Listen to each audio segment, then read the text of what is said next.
कुरान और उलूम कुरान से मोहब्बत करने वालों को अस्सलामु अलैकुम। आज हमारे दर्स का उन्वान है सूरह अनफ़ाल। सूरह अनफ़ाल 8वीं सूरत है और नुज़ूल के एतबार से 88वां इसका नंबर है। 90 और 10वें पारे में ये सूरत आती है। इसके आयात की तादाद 75, अल्फाज की तादाद 1243 और हरूफ की तादाद 5299 है। इसका नाम अनफ़ाल क्यों पड़ा है? अनफ़ाल असल में जमा है नफ़ल की, और नफ़ल के माने आते हैं ज़ियादती और इनाम। असल में पहले उम्मतों के लिए माल गनीमत हराम था। इस उम्मत के लिए बतौर इनाम के और बतौर एक ज़ियादती के, इजाफ़े के इस उम्मत के लिए हलाल किया गया है। इसलिए इसको नफ़ल और अनफ़ाल कहा जाता है। और इस सूरत में माल गनीमत के हलाल होने के और इसके तक़सीम के उसूल बताए गए हैं, इसलिए इसका नाम अनफ़ाल पड़ गया। इस सूरत का मरकज़ी मौजू फ़तह व नुसरत के खुदाए क़वानीन है कि अल्लाह ताला की मदद व नुसरत किन क़वानीन के तहत आती है। ये इस सूरत का बुनियादी मौजू है। क्योंकि ये बड़ा अहम मौजू है, इसलिए ये जिहाद के तरानों में ये सूरत शुमार होती है। और मुजाहिदीन और इस्लामी अफवाज के सामने इस सूरत को पढ़ना चाहिए, बार बार समझाना चाहिए, ताकि इनके अंदर ये सिफ़ात पैदा हों और वो इन क़वानीन का ख़याल रखें। इस सूरत के मज़ामीन का ख़ुलासा हज़रत मुफ्ती तक़ी उस्मानी साहब ने आसान तर्जुमा कुरान में जो लिखा है, उसको हम अपने अल्फाज में निकात की सूरत में यहाँ बयान करते हैं। नंबर 1, ये सूरत तकरीबन सन 2 हिजरी के आसपास मदीना मुनव्वरा में नाज़िल हुई। नंबर 2, इसके अक्सर मज़ामीन जंग बदर और इसके वाक़यात और मसाइल से मुताल्लिक़ है। ये जंग इस्लाम और कुफ़र के दरमियान पहले बाकायदा मार्के की हैसियत रखती है। जंग बदर इस्लाम और कुफ़र के दरमियान पहले बाकायदा और ज़बरदस्त मार्के की हैसियत रखती है, जिसमें अल्लाह तबारक व तआला ने मुसलमानों को फ़तह मुबीन अता फ़रमाई और कुरैश मक्का को ज़िल्लत आमेज़ शिकस्त से दो चार किया। इस सूरत में अल्लाह तबारक व तआला ने जंग बदर के अंदर अपने इनामात याद दिलाए हैं। नंबर 3, सूरत के बहुत से मज़ामीन जंग बदर के मुख्तलिफ़ वाक़यात से मुताल्लिक़ हैं। इसलिए इन मज़ामीन को ठीक ठीक समझने के लिए इस जंग के बारे में बुनियादी मालूमात जानना ज़रूरी है, ताकि इससे मुताल्लिक़ आयात को इनके सही पस मंज़र में समझा जा सके। नंबर 4, मुसलमानों ने जिस जानिसारी के साथ ये जंग लड़ी, इसकी हिम्मत अफजाई के साथ साथ बाज़ उन कमज़ोरियों की भी इस सूरत में निशानदेही फरमाई गई है जो इस जंग में सामने आई। नंबर 5, आइंदा के लिए वो हिदायत भी इस सूरत में दी गई हैं जो हमेशा मुसलमानों की कामयाबी और फ़तह व नुसरत का सबब बन सकती हैं। नंबर 6, जिहाद और माल गनीमत की तक़सीम के बहुत से अहकामात बयान हुए हैं।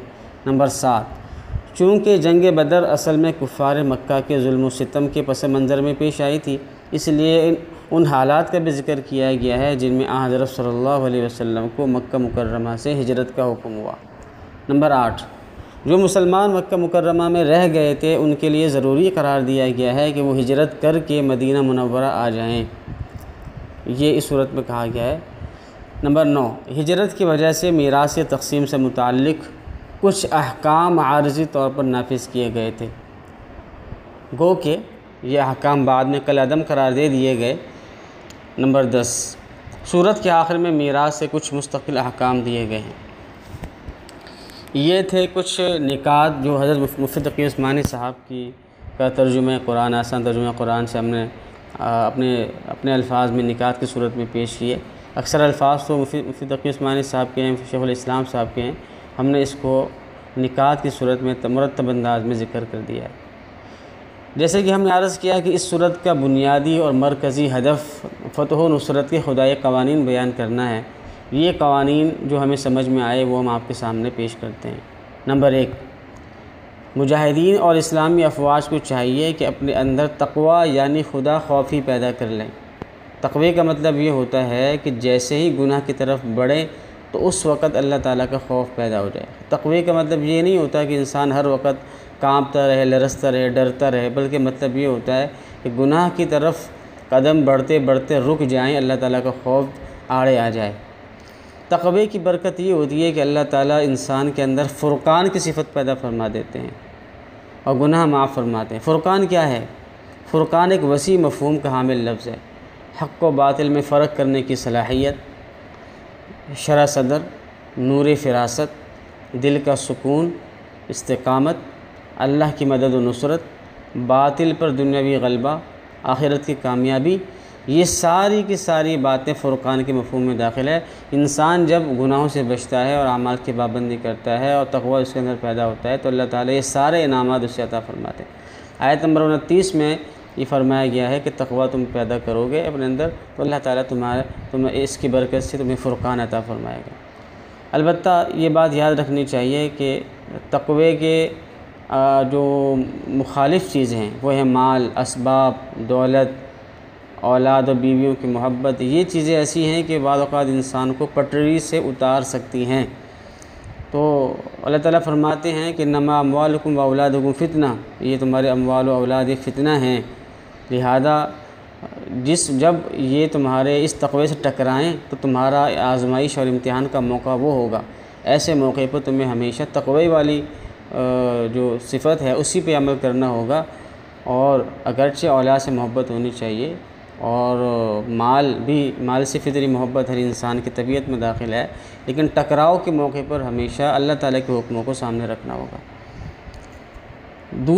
दूसरा कानून जो खुदाए कवानीन फ़तह नुसरत के बयान हुए हैं कि जहाँ किसी फ़र्द के लिए नेक बनना, मुत्तकी बनना ज़रूरी है, वहाँ ये भी ज़रूरी है कि वो अपने साथियों को और मुआशरे को नेकी की तरग़ीब दे और बुराई से रोके।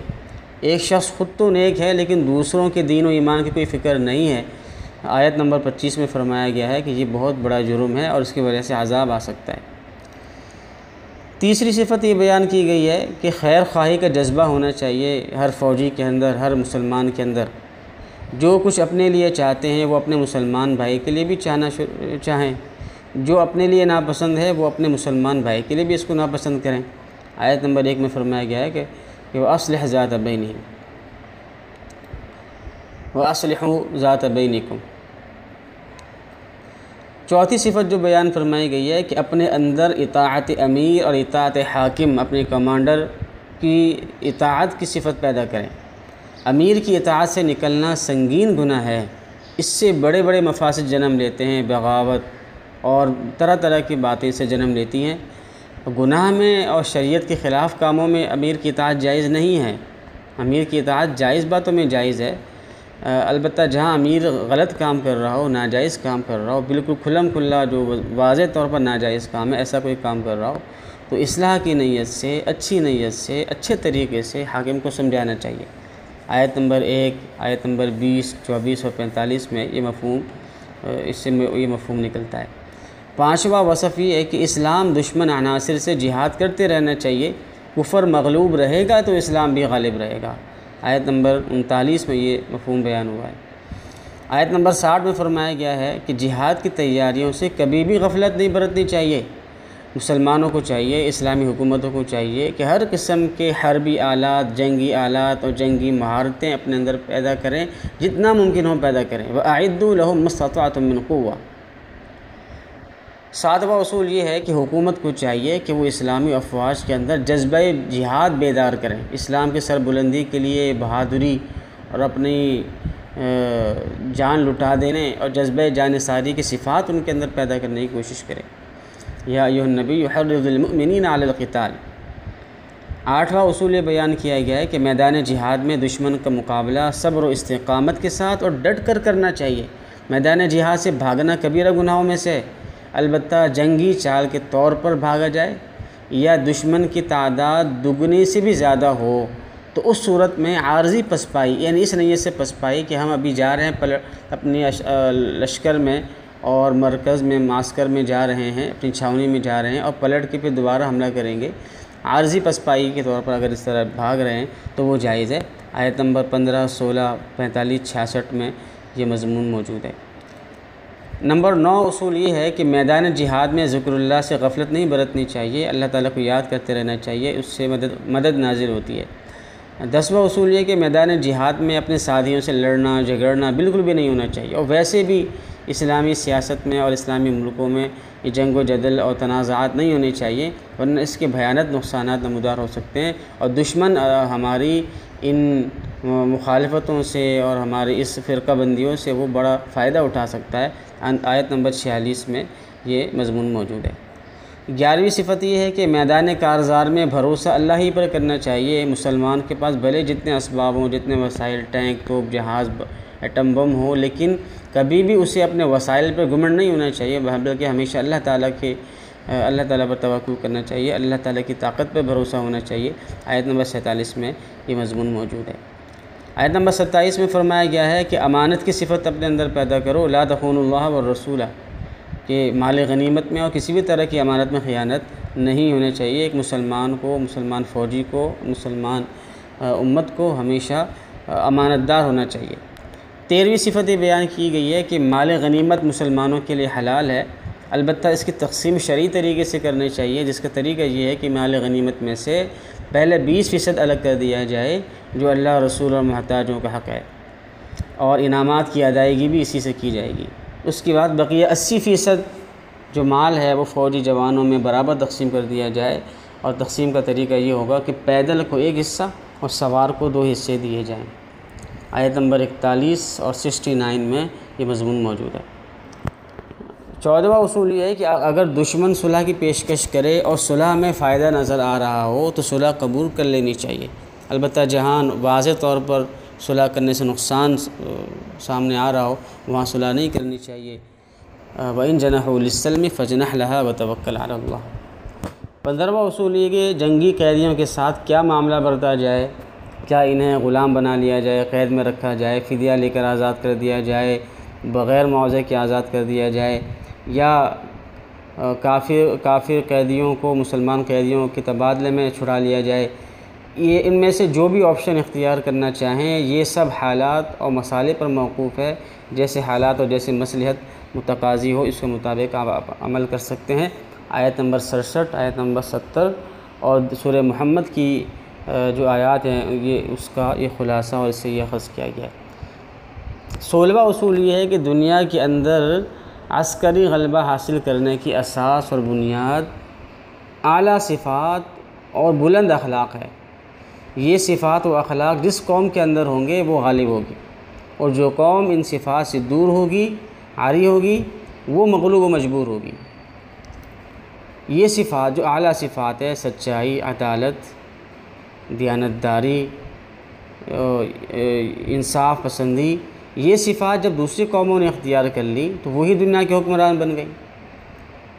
मुसलमान अगर ये सिफ़ात इख्तियार कर लें दोबारा तो मुसलमान दोबारा गालिब आ सकते हैं।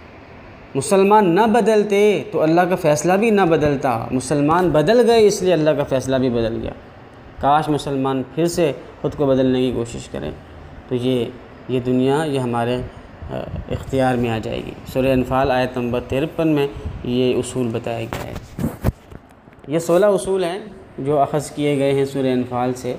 सूरह अनफ़ाल में वाक़यात भी हैं, काफ़ी 10 से ज़्यादा वाक़यात है, लेकिन अक्सर व बेशतर वाक़यात क्योंकि जंग बदर के से पहले के और जंग बदर के दौरान अल्लाह ताला की मदद व नुसरत के जो मनाज़िर सामने आए उसके हवाले से, और शैतान जो सराक़ा की सूरत में आया था और जिब्रील अमीन और फ़रिश्तों को देख के भाग गया, उसके हालात हैं, और माल गनीमत की तक़सीम के हवाले से वाक़यात हैं, और जंग के बाद जो कैदी हाथ में आए उनके फ़िदिये के हवाले से वाक़यात मौजूद हैं। तो अक्सर 5-6 वाक़यात तो जंग बदर के हवाले से हैं, लिहाजा इसको तो क्योंकि मशहूर वाक़या है इसलिए इसको ज़िक्र करने की ज़रूरत नहीं है। अलबत्ता इसके अलावा जो इक्का दुक्का वाक़यात हैं वो आपके सामने बयान करते हैं। एक तो नज़र इब्न हारिस का वाक़या है कि उसने ये कमेंट किया था कि अगर हम चाहें तो इस जैसा कलाम ला सकते हैं, लौ नशाउ लक़ुलना मिस्ल हादा। तो हालांकि कुरान एक ऐसी किताब है कि कुरान तो बार बार कहता है कि भाई तुम इस जैसी किताब लेकर आओ, इस जैसी एक सूरत क्या इस जैसी एक आयत ही लेकर आओ, लेकिन कभी भी वो एक आयत भी इस जैसी बना के ना ला सके। तो इसका ये भरम देना कि हम इस जैसा कलाम ला सकते हैं सिवाय झूठ के कुछ भी नहीं था। आयत नंबर 31 में इसके इस कमेंट का ज़िक्र मौजूद है। आयत नंबर 33-34 में अबू जहल ने जो बात कही थी कि अगर ये कुरान हक़ है जो आपकी तरफ, जो अल्लाह की तरफ से आया है, तो इस इनकार के जुर्म में अल्लाह ताला हम पर आसमान से पत्थरों की बारिश या कोई और अज़ाब क्यों नाज़िल नहीं फरमाते। अगर ये कुरान ही वो हक़ है जो आपकी तरफ से आया है, तो इस इनकार के जुर्म में अल्लाह ताला को हम पर पत्थरों की बारिश बरसानी चाहिए। तो उसके जवाब में फ़रमाया गया है कि अल्लाह का अज़ाब दो मौक़ों पर नहीं आया करता। एक जब अल्लाह के पैगम्बर ख़ुद कौम के अंदर मौजूद हों, और दूसरे जब वहाँ के लोग इस्तिग़फ़ार करते हों। तो कुरैश मक्का के दरमियान नबी करीम सल्लल्लाहु अलैहि वसल्लम की ज़ात अक़दस मौजूद थी, इसलिए वो अज़ाब से बचे हुए थे। इसका जवाब दिया गया। और कुरैश मक्का ने ये भी दुआ कर रखी थी कि या अल्लाह हमारा मुसलमानों का फ़ैसला कर दे, हम में से जो हक़ पर है उसे गालिब कर दे। तो उसका भी जवाब दिया गया सूरह अनफ़ाल आयत नंबर 19 में कि इन तस्तफ्तिऊ फ़क़द जाअकुमुल फ़त्ह, कि तुम वो जो दुआएँ करते थे तो देखो उसका अंजाम ज़ाहिर हो गया और ये बदर में मुसलमानों को फ़तह हासिल हो गई। ये उसका जवाब दिया गया। इसी तरीके से जब आप सल्लल्लाहु अलैहि वसल्लम मक्का मुकर्रमा में मौजूद थे और कुफ़ार देख रहे थे कि मुसलमान तेज़ी से बढ़ रहे हैं और इनकी कोई तदबीर कामयाब नहीं हो रही, तो उन्होंने अपने जो मजलिस मुशावरत है दारुन नदवा, वहाँ एक बड़ा इजलास बुलाया जिसका एजेंडा ये था कि आप सल्लल्लाहु अलैहि वसल्लम और इस्लाम के बढ़ते हुए कदमों को किस तरह रोका जाए। तो 3 राय सामने आई, एक ये कि कैद कर दिया जाए, एक ये कि कत्ल कर दिया जाए, और एक ये कि आप सल्लल्लाहु अलैहि वसल्लम को जिला वतन कर दिया जाए। इन तीनों में से कत्ल के मंसूबे पर और इसके तरीक़ेकार पर सबको इत्तेफाक हो गया, लेकिन अल्लाह जल्ल शानुहू ने आप सल्लल्लाहु अलैहि वसल्लम को उनकी साजिशों की मुकम्मल इत्तला बज़रिया वही कर दी और हिजरत का हुक्म दे दिया। इस हुक्म के बाद आप सल्लल्लाहु अलैहि वसल्लम ने ऐन उसी दिन हिजरत फरमाई जिस दिन वो अपने मंसूबे को अमली जामा पहनाने की कोशिश, अमली जामा पहनाने जा रहे थे। इस वाक़े का ज़िक्र सूरह अनफ़ाल आयत नंबर 30 में मौजूद है। तो ये कुछ वाक़यात थे जो इस सूरत में मौजूद हैं। दुआ है कि अल्लाह तबारक व तआला इस सूरत के तकाज़ों पर अमल करने की तौफ़ीक़ अता फ़रमाए। व आख़िरु दावाना अनिल हम्दुलिल्लाहि रब्बिल आलमीन।